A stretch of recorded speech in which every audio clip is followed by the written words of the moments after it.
So back in the 1970s, my mom was a teenager living in Houston. She and her 9 siblings lived in the Heights, which she says is a nice neighborhood now, but at the time was something of a slum. Her family was super poor. Anyways, my mom had a crush on one of her brother's friends. She was around 14 or 15 at the time. He was a few years older, but she was in love. His name was Mark. Well, around this time, boys started disappearing from the neighborhood. They weren't leaving notes or telling anyone that they were leaving.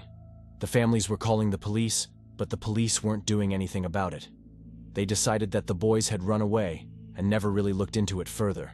After all, these were poor kids living in a bad neighborhood. They ran away all the time. Life goes on.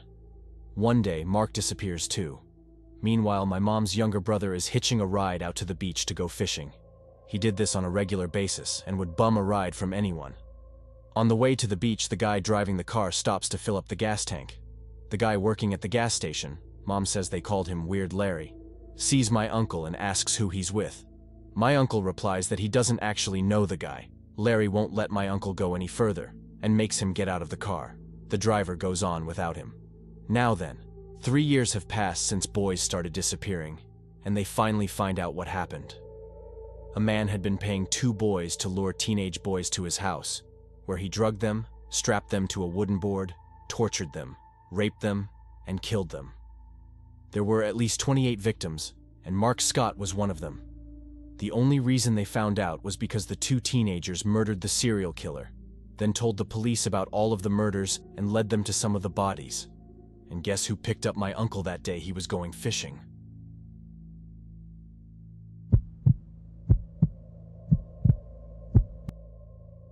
My older brother abused me for pretty much my entire life. Broken bones, chemical burns from supergluing my eyes shut while I was sleeping, regular burns, strangling.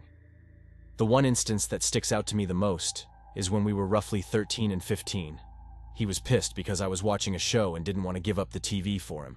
He started punching me anywhere his fists could land. I tried to escape into our room and he slammed into the door until it cracked and he could get in. Chased me through the house, managed to grab me by the hair and throw me over the banister. We had a half wall separating the stairwell from the upstairs, and I free fell an entire level downstairs. When I stood back up, he was standing at the top with a chef's knife in his hand.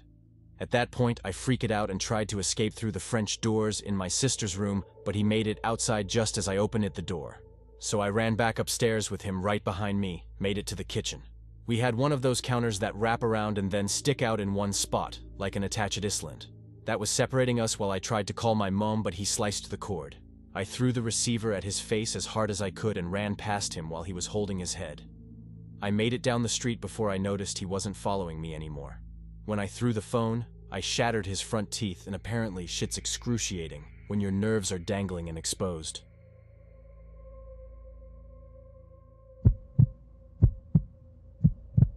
I was 9 years old in the late 80s, walking around a small lake by myself. My mom worked just a few streets over and our apt was only a couple of blocks away. I started to notice a guy in a truck following me. If I stopped, he would stop and open his door, acting like he was reading a newspaper. He kept doing it, so I started to walk up to another couple. He drove away at that point, so I didn't end up telling them. I decided it was time to just go home and started heading back. All of a sudden, after I crossed the street, the same guy was there, and he was driving really fast towards me. I freaked out and changed directions to head to my mom's work instead. He kept chasing after me and got really close. I had the option of either stopping and letting him do whatever, crossing in front of his truck to get to my mom's work, which was right there to the right, or go straight. I couldn't turn left, it was fenced off.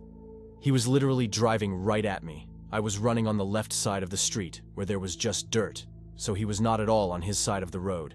So, I chose, without having time to think, I was panicking, to run forward onto the middle of a major road with cars coming at me. I made it across to where a gas station was. I could barely talk to the clerk, who ended up pointing to the payphone outside and told me to call the police. I actually tried to look at the phone book, but I didn't know where to find the police's.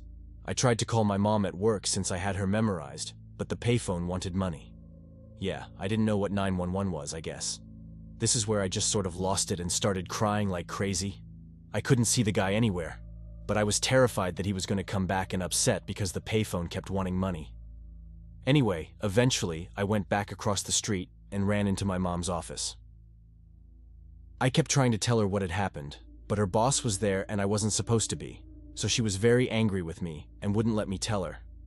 She just angrily told me to take a nap on the couch and not to make much noise. I fell asleep from the stress of it all, and that was that. I never told my mom, but I also never went back to the lake outplayed alone outside until we moved a few months later.